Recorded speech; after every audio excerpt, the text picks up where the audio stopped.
Late June, Xiaomi CEO introduced the Redmi Note 7 on January 10, 2019, the first phone that's part of the new Redmi sub-brand.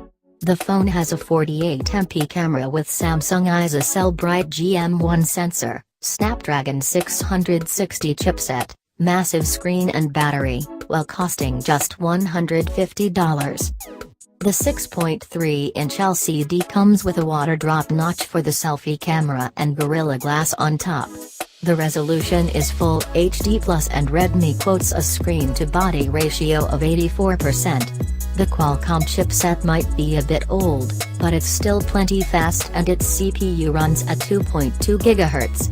There are 3 memory combos for the Redmi Note 7 and 332 GB, 4/64 of a gigabyte, and 6/64 of a gigabyte, and there is a microSD slot as well. The main camera is clearly the biggest selling point of the new phone.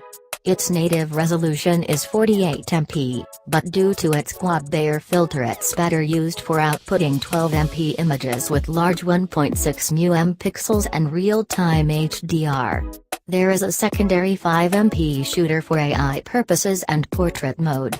The selfie snapper, tucked in the notch, is 13MP. The battery has 4000 mAh capacity and supports Qualcomm Quick Charge 4.